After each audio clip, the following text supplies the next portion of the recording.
ख्वाबों के पीछे छुपे खौफनाक राजों और पुरानी इमारतों के आसेब ज़दा वाक़यात के बारे में सुना तो होगा, लेकिन क्या आपने कभी ऐसी रात का सामना किया है जहां हर लम्हे दिल की धड़कन तेज़ हो जाए? आज की कहानी एक ऐसे ही नौजवान अली रज़ा की है जो एक पुराने पहाड़ी होटल में खौफनाक तजुर्बात का शिकार हुआ। क्या वो भूत प्रेत से बच पाएगा या होटल की आसेब ज़दा कहानियों का हिस्सा बन जाएगा? Welcome to horror stories by Aafia. आइए इस खौफनाक रात का आगाज करते हैं। लिसनर्स, अली रज़ा एडवेंचर का दीवाना था। उसको हमेशा नई और पुरस्कार जगहों पर जाने का शौक था, लेकिन इसे कभी भी भूत प्रेत या आसेब की कहानियों पर यकीन नहीं था। एक दिन उसने एक दूर दराज पहाड़ी इलाके में वाक़ एक पुराने होटल के बारे में सुना जिसके बारे में कहा जाता था कि वो आसेब ज़दा है। अली रज़ा ने इन बातों को झूठ समझा और फैसला किया कि वो इस होटल में रात गुजार कर खुद हकीकत का सामना करेगा। अली रज़ा ने इन कहानियों को अफसाना समझा था और इन पर हंसा करता था। इसे यकीन था कि भूत, चुड़ैलें या सेब जैसी चीज़ें सिर्फ फिल्मों में ही होती हैं, हकीकत में नहीं। इसलिए जब दोस्तों ने उसे इस होटल में रात ना गुजारने का मशवरा दिया तो वो हंसकर कहने लगा, डरो मत, ये सब वहम है।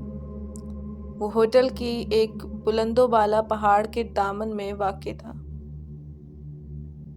और रास्ते में होटल तक पहुंचने के लिए कई खतरनाक घाटियां और बल खाते रास्ते थे।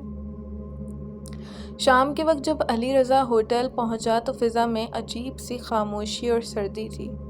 होटल की इमारत बहुत पुरानी थी और दरख्तों की शाखें उसके इर्द गिर्द ऐसे लटक रही थीं जैसे वो इसे अपने दामन में छुपाना चाहती हों।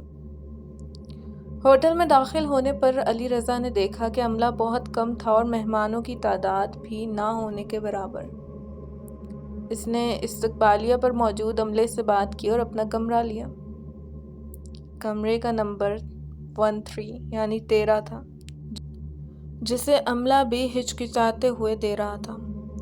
अली रज़ा को यह बात अजीब लगी, लेकिन उसने इसे नज़रअंदाज किया और कमरे में चला गया।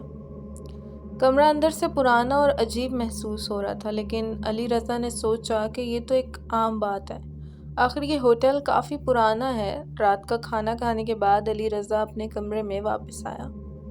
तकरीबन रात के 12 बजे उसने महसूस किया कि कमरे का दरवाज़ा आहिस्ता आहिस्ता खुद ब खुद खुल रहा है। वो हैरान रह गया। पहले तो इसे लगा कि शायद दरवाज़ा सही से बंद नहीं हुआ था, लेकिन जब उसने दरवाज़ा दोबारा लॉक करके खुद सोने की कोशिश की तो चंद मिनट बाद वो दोबारा खुल गया। अब अली रज़ा थोड़ा परेशान हो चुका था। उसने दोबारा जाकर दरवाज़ा बंद किया और इस बार यकीन किया कि लॉक ठीक से लगाया हो, लेकिन फिर जैसे ही वो बिस्तर पर लेटकर आंखें बंद करने लगा, उसे कमरे के एक कोने में किसी के चलने की आवाज़ आई। उसने फौरन आंखें खोली और कमरे में देखा, लेकिन वहाँ कोई नहीं था। अब उसका दिल तेज़ तेज़ धड़कने लगा। उसने घबरा कर लाइट ऑन की, लेकिन कमरा खाली था। लाइट वापस बंद करते ही अली रज़ा ने अपने बिस्तर के करीब एक साया देखा, जैसे कोई शख्स उसे देख रहा हो। ये साया हल्का सा हरकत कर रहा था, जैसे करीब आ रहा हो। अली रज़ा खौफ से कांपने लगा।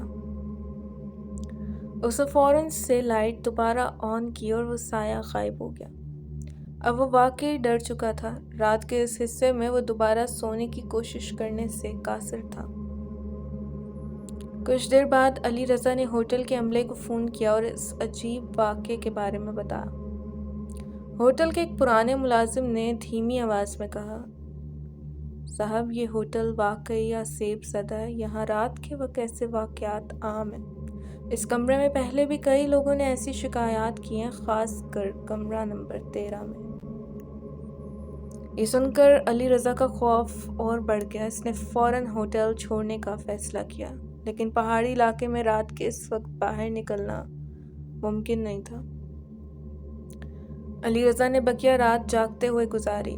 ہر لمحہ اسے یوں محسوس ہوتا کہ کوئی اسے دیکھ رہا ہے، لیکن جب بھی وہ دیکھتا تو وہاں کوئی نہیں ہوتا۔ صبح ہونے پر علی رضا نے فوراً ہوٹل چھوڑ دیا اور نیچے شہر کی طرف روانہ ہو گیا۔ واپس پہنچنے کے بعد اس نے اس واقعے کو سوشل میڈیا پر شیئر کیا۔ علی رضا کی یہ کہانی جلدی وائرل ہو گئی اور لوگوں نے ہوٹل کے بارے میں مزید کہانیاں شیئر کرنا شروع کر دی۔ معلوم ہوا کہ یہ ہوٹل واقعی ایک پرانی قبرستان کے اوپر بنایا گیا تھا اور کئی لوگوں نے یہاں رات گزارنے کے بعد خوفناک تجربات کا سامنا کیا۔ علی رضا کا یہ واقعہ بہت زیادہ وائرل ہوا اور کئی لوگ اس ہوٹل کی اصلیت جاننے کے لیے وہاں جانے لگے، لیکن جو بھی وہاں گیا اسے کچھ نہ کچھ عجیب اور خوفناک ضرور محسوس ہوا۔ تو لسنرز، یہ تھی آج کی سٹوری۔ امید کرتی ہوں آج کی سٹوری آپ کو پسند آئی ہوگی۔ اسی کے ساتھ ساتھ سٹوری پسند آئے تو ویڈیو کو لائک اور چینل کو سبسکرائب لازمی کیجیے گا اور بیل کی نوٹیفیکیشن کو آن کر لیجیے گا تاکہ آنے والے مزید واقعات کی اپڈیٹس آپ تک پہنچتی رہیں۔ اپنا ڈھیر سارا خیال کیجیے گا، اس ناچیز کو دعاؤں میں یاد رکھیے گا۔ پھر ملتی ہوں نئے کسی واقعے کے ساتھ۔ فی امان اللہ۔